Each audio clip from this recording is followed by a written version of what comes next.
All right, what's going on, guys? Uh, yes, I'm back. Thank you for tuning in. Thank you for the support I've been getting, guys. I've been getting a little bit more of it with every passing day, and I appreciate it. So, today, I don't really want to discuss anything mixing wise. I'm really just going to discuss um, the mindset that you should have, right? So, well, yes, I'm going to discuss mixing, but I'm going to discuss how you should be approaching a mix because I've been reading a lot about it. And it's pretty interesting, actually.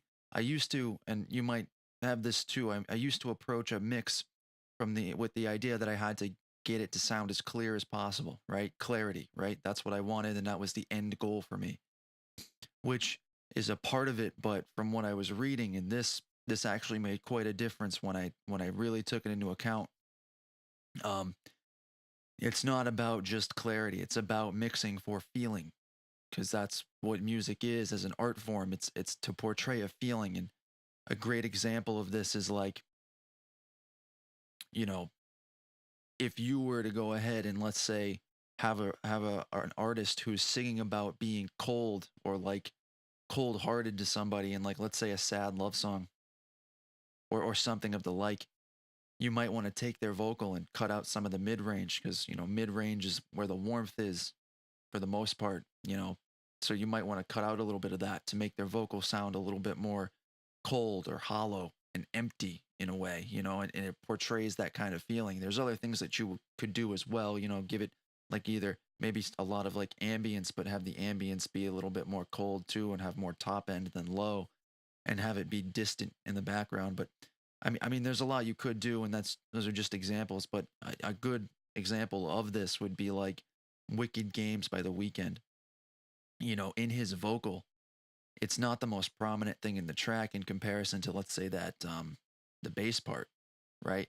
If you want to talk about it from like a reverb and spatiality standpoint, it's it's his vocals are definitely more ambient, but they're also mixed in a way where they sound kind of cold and empty, because the song, from what I understand, is he's cheating on his girlfriend or whatever, and he's having a rough time with I don't know, his relationship, and he's kind of acting very selfishly, and they really portrayed that in the mix by almost making his vocals sound ambient and hollow.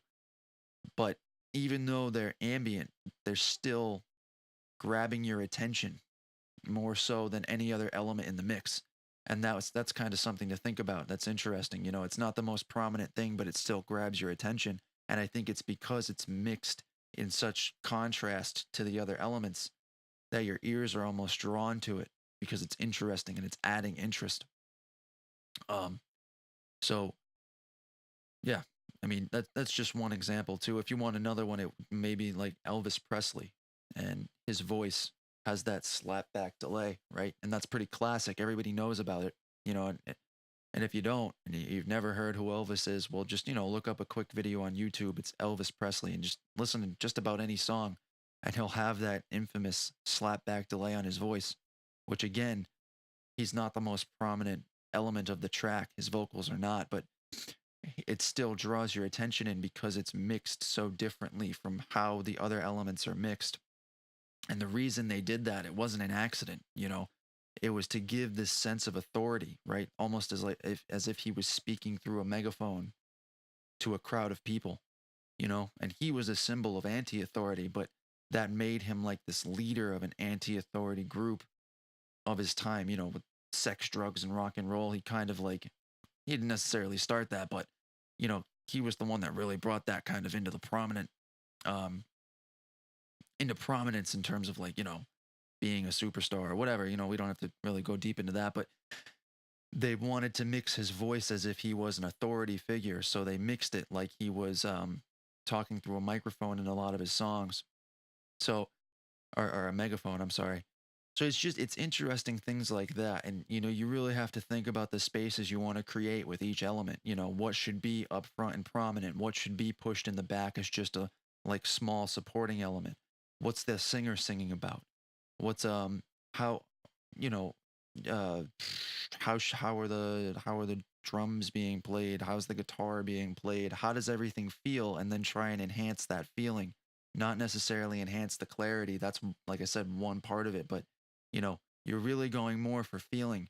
And a great example of a song that, would sound pretty warm is a John Mayer, Slow Dancing in a Burning Room. If you listen to the quality of the mix, it's very full and it's very warm and it's kind of compact. It's not really spacious, you know?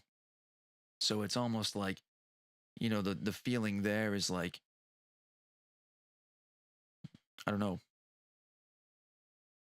it almost feels as though like the song is genuine, you know what I mean? And in contrast to like that song and the weekend, Wicked Games, Wicked Games is cold, but John Mayer's song is mixed very warm. So it's almost like there's a feeling of like this is genuinely how he feels and he's singing about it. And, you know, they're both they're about relationships, but they're not really about the same thing. But, if you just listen to how they're mixed, there's a big difference into how the weekend is mixed versus how the John Mayer song is mixed.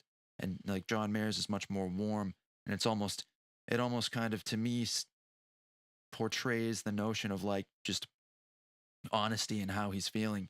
Whereas in the weekend, it's almost cold. It is deceitful. It almost is kind of like mixed to feel like hollow and I, I don't know, heartless. I guess you could say to some degree, but it's just things to notice and things to kind of take into consideration. And really, what you have to play with in your songs is the spatiality of it and what feeling are you going for? Because when you have the idea of like what the song is about, you kind of have that general guideline as to how you should mix the song. It's not just going for clarity, it's going for feeling. I said that what 10 times now because I guess I just like repeating myself, but you know, and if this doesn't make sense, please feel free to ask questions, guys, because I'll do the best I can to go into more detail. But yeah, that's it, man. I just wanted to talk a little bit about the mindset you should have when approaching a mix, and how like what a song is actually about gives you this roadmap that you can kind of utilize and kind of go down. So it almost gives you the goal of your mix, just to enhance the feeling of the song. So food for thought. Hopefully it helped, guys. I'm gonna commit to doing at least a video or two a week. I've been busy. I haven't put up a video, but you know, uh, shoot me a like, give me a comment if you didn't understand anything, or you just want to converse about mixing, man. I mean, hope it helped. And anyway, happy mixing, and you guys have a great day. All right, see you next time.